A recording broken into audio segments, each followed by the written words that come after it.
In this video, we'll discuss the implications of the EU MiCA regulations that went into effect today on stablecoins. We'll discuss the news on USDC becoming the first MiCA-approved stablecoin. I'll show you how to buy and sell USDC from USDT. Also, Sony seizes its crypto edge. Is gamification about to become huge?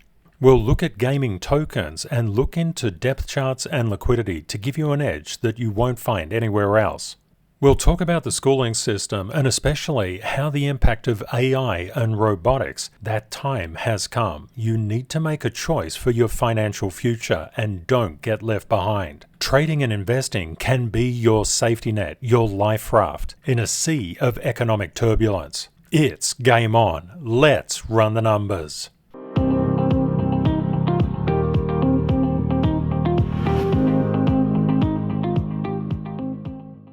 Welcome back to the Daily, everyone. If you're going through a life pullback, please know that our global families, healing thoughts and love are with you.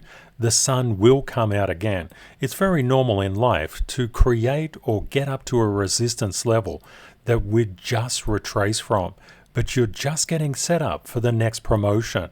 Life moves in waves, just like price does. So if you find yourself retracing at the moment, please know that it's just normal and there's always a solution.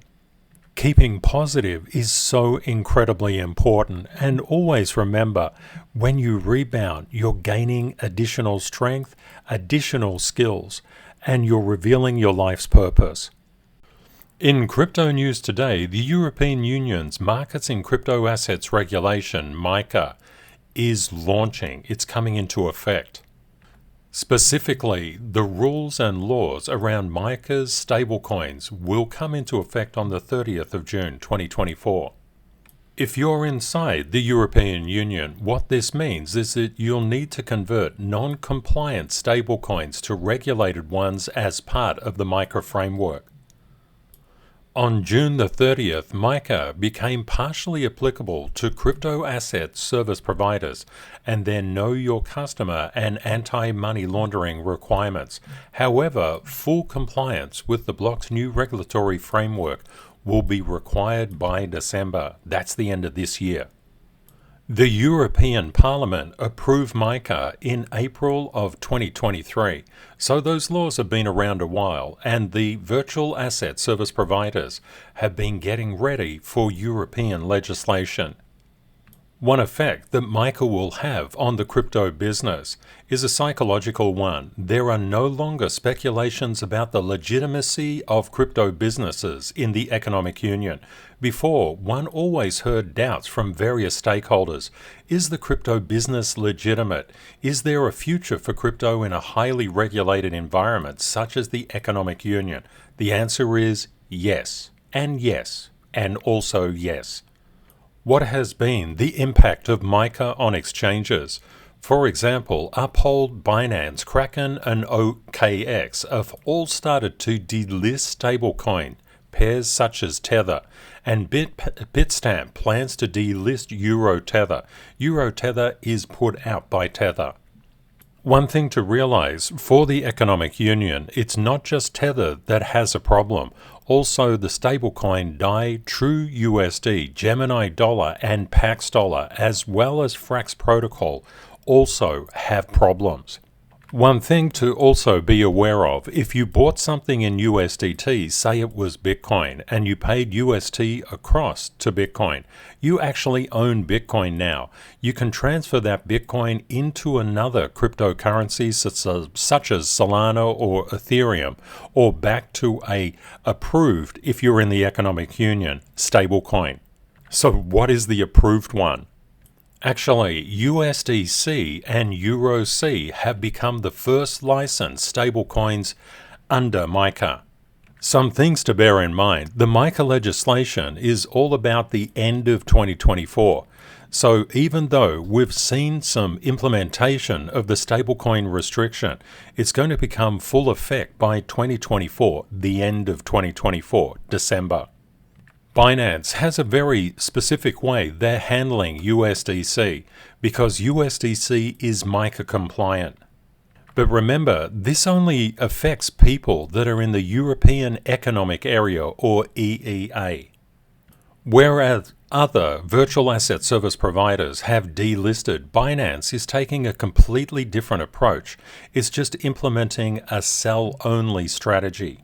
For Binance's European Union customers, it's opting instead to label the fiat equivalents as either compliant or not compliant, and limiting certain market features for European customers.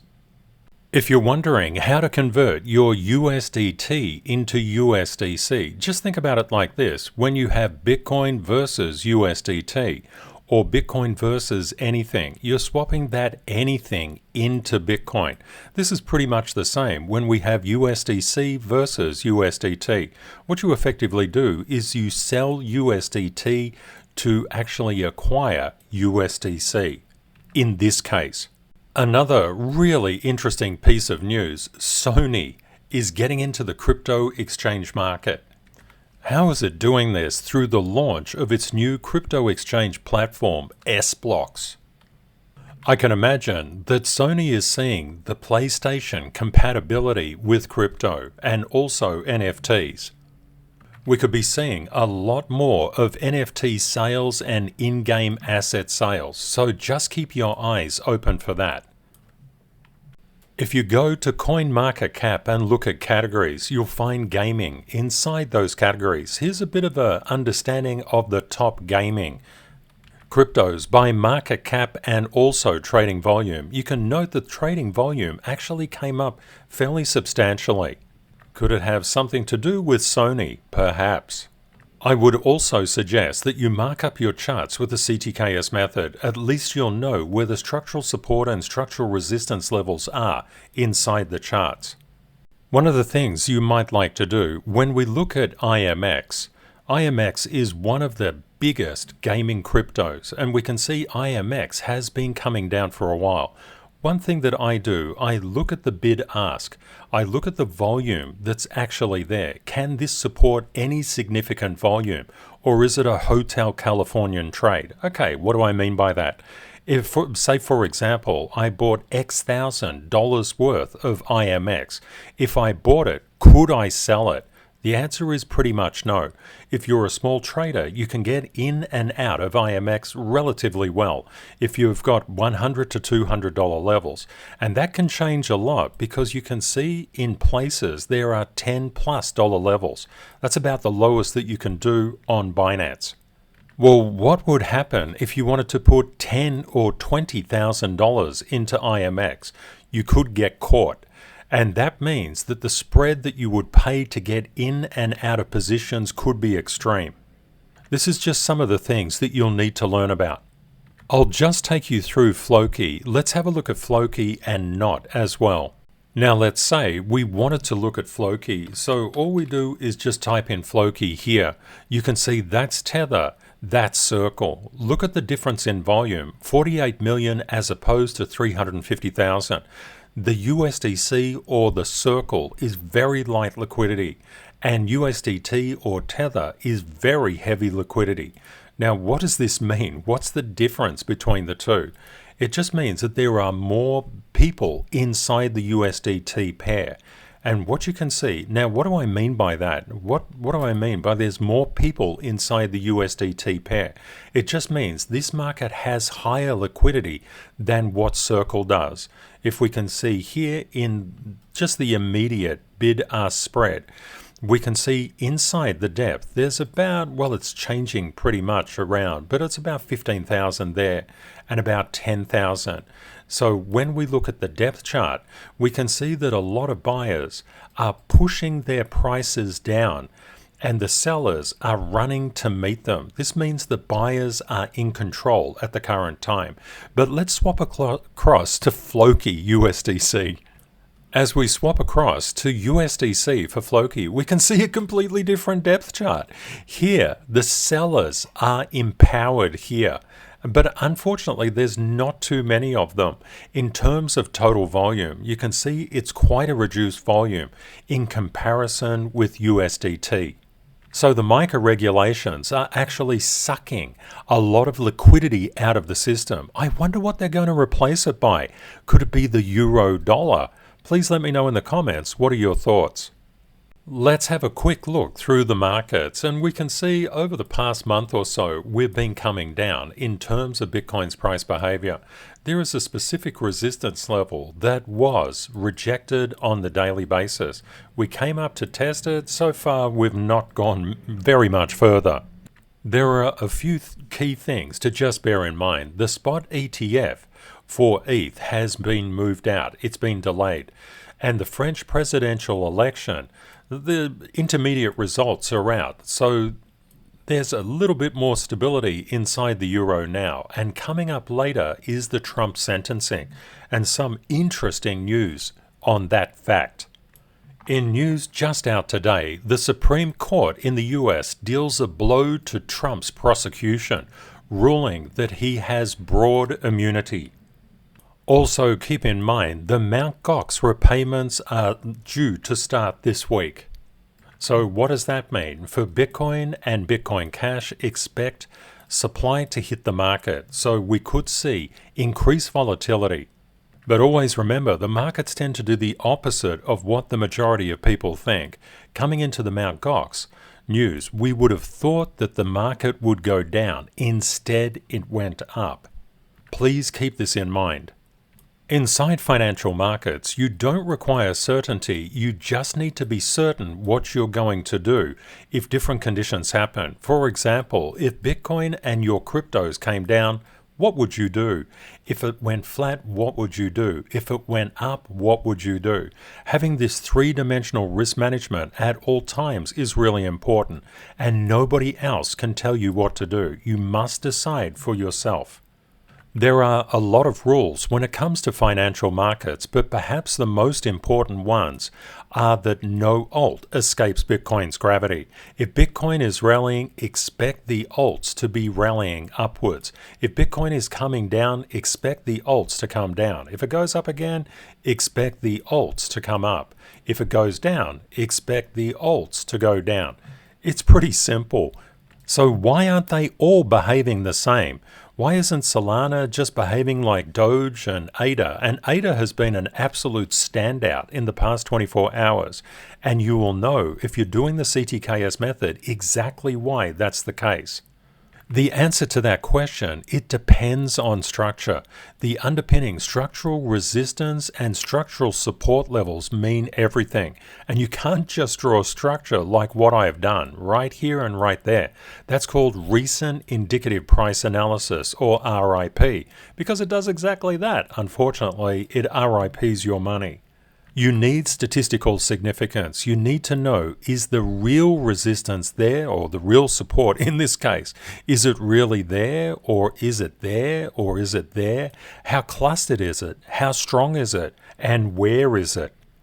And for those people inside the service, we'll be doing a release of selected cryptos later on today. That will be the indicator-only version. It's really helpful to understand where the main markets are going. Are they strengthening? Are they weakening? Are they consolidating?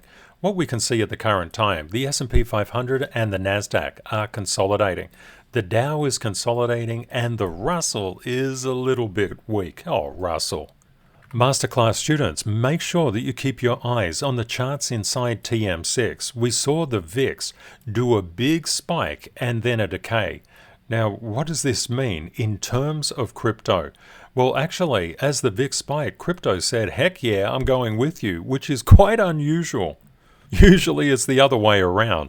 But what we saw is a degree of weakness in the major stock market indices with a rebound. And how is oil going? It's going gangbusters. It's up to $150 a barrel. Oh no, sorry, it's about half of that. It's trading currently at 83.38. What a good number. And when we look at bond prices, they've been coming down as yields have been rallying.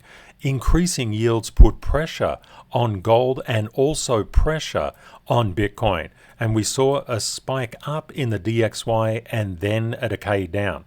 When you get spikes in the DXY, it's generally not so good for Bitcoin. They tend to move inversely, but not always. Don't ever look for perfect relationships anywhere in life. You're never going to get the perfect job, the perfect partner, the perfect child, the perfect anything. It just doesn't work that way, and it's not going to work that way inside financial markets. On average, as the DXY goes up, Bitcoin and crypto and commodities tend to move down, but not always. But there's something that we can be certain of. When Bitcoin moves down, it really puts pressure on the alts. So please bear this in mind. If you're in an alt and Bitcoin is going up, that's fantastic. Your alts can do incredibly well. But if Bitcoin is coming down, the alts will overextend the downside. And that can make for some really great buying opportunities. This is called directional correlation, and it's not your regular everyday correlation. It's directional.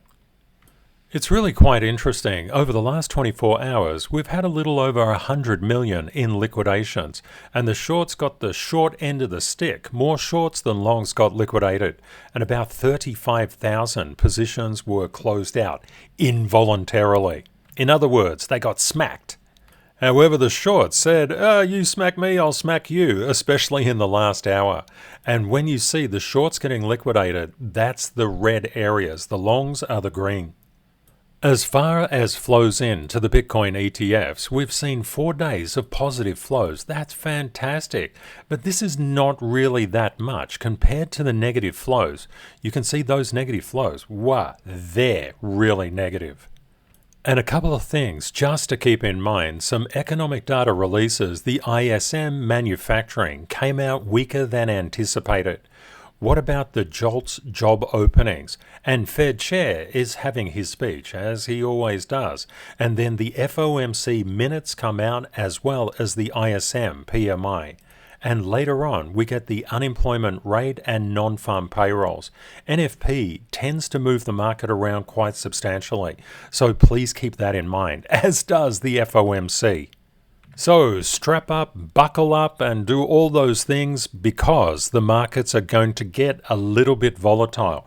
But that volatility is indeed your best friend. Profits are made when you buy.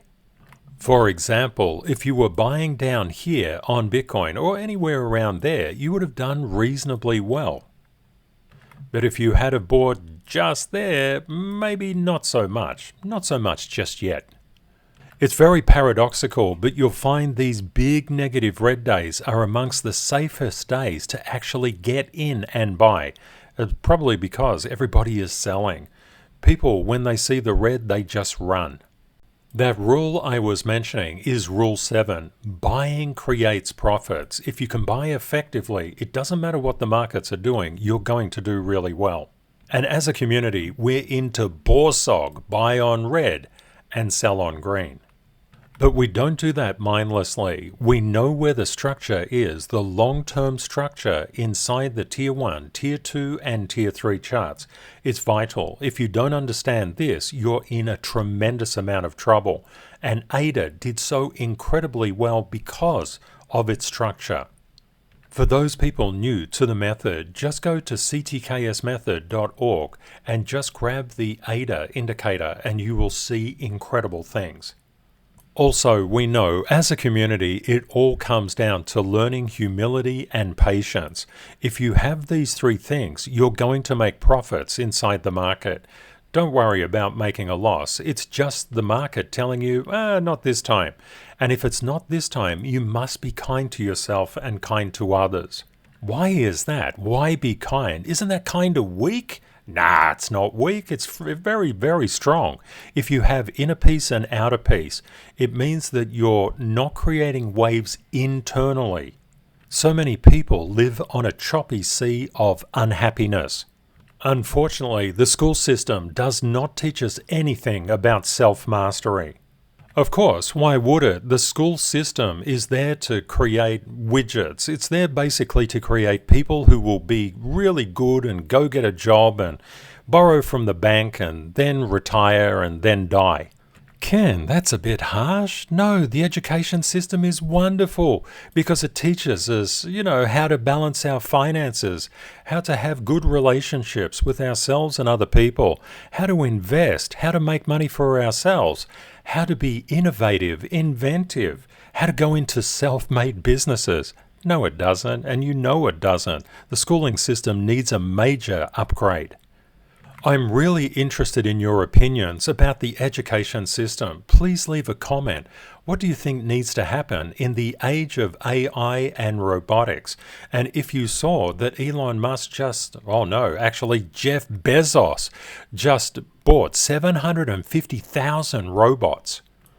These new Amazon robots are replacing 100,000 people. It's just tragic. You can think if you don't have skill in the upcoming economic system, you're in a tremendous amount of trouble. People with low skill need to become self-employed. To become self-employed, you need to understand money, how to make it, and especially how to keep it.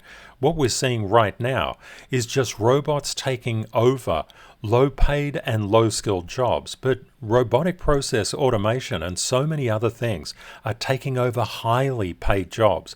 This means that as a community, as a global family, as the human race itself, we need to move into self-employment. And this is something, it's a skill not taught anywhere. Unfortunately, this is literally just the beginning of this. People are being replaced at an incredible rate, and it's just unfair because people are not gaining the skills they need to gain. There's not going to be other jobs for a lot of people to go to. If you don't understand how to make money, that's a huge problem. How to keep it is even a bigger problem as well. It is literally game on. It's time to get your skills up as high as you can possibly get them, and doing it now before all of these things take over. And don't forget, AI is coming for everybody's job. Also, the banks are closing. Highly paid positions are becoming more and more scarce. And the banks are going to go fully digital. And just something to think about. In San Francisco right now, there's so many cars that are driving themselves, no human drivers. This guy thought it was just a test, but it's real. This is Waymo. It's a company owned by Google, and it's introduced robo-taxis. Imagine when these things replace taxi drivers, and they can operate 24 hours a day, and they never go on strike. Self-driving trucks are also coming, and we're talking about trucks here. Look at this demo. These are trucks driving through a maze of vases. Look at this overhead aerial shot. It's not taking one of these things down. And it just goes to show you people who could be taxi drivers, cab drivers, truck drivers, all of those drivers, they're going to be out of business. It's just a shocking thing. The schooling system prepared people for jobs like this, and those people do not have those jobs anymore going forwards.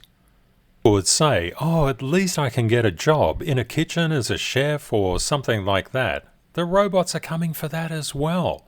There's nowhere safe from robots and artificial intelligence, only self-employment. And to become self-employed, you need numerous foundations. You need the positive mindset. If you don't have a positive mindset, you'll just give up. You need persistence, dedication, and commitment. And that's often really hard to get because in self-employment, you have to go for a long time before you see any result. A lot of people still think it can't happen, it won't happen. It is happening. It's happening right now. I think if you want a future, you're going to need to be able to create it yourself. And that's why we have such an incredible global family. Here we're all dedicated to being more of a financial and emotional blessing to ourselves and those we love. We know that we have to take responsibility and accountability as well. Oh, he missed the thing. Oh, naughty robot, malfunctioning robot. A lot of people simply think the government is going to take care of them. The governments around the world, entire world, are broke. They're not going to be looking after anyone, and they don't even look after their citizens. Crime is running rampant all around the world. The fact that you're here investing in your education, understanding how to be more of a financial and emotional blessing to yourself and those you love, is just absolutely admirable. The financial markets are always about learning. We need humility and patience to learn. Because learning is hard. You only learn when you get the wrong answer. When you get the wrong answer, it forces you to look at what the right answer could have been. If you're not kind to yourself, you'll have inner turbulence as well as outer turbulence. And when it comes to self-employment, learning, persistent commitment, dedication, all of these things are really important. And if you're self-employed and you don't have integrity and decency, you won't have your customers for long. So many in the crypto market didn't have integrity and decency, and now they're serving jail sentences. It's a little bit counterintuitive, but as you go on your journey to self-employment, which is really important, everybody needs to teach their family how to be self-employed. You don't focus on money and success first. That's just a byproduct of doing the right thing and being valuable to others. It's a little bit of a different video today, but I just wanted to share that with you because I think it's so important that we group together as a global family and help and lift others up.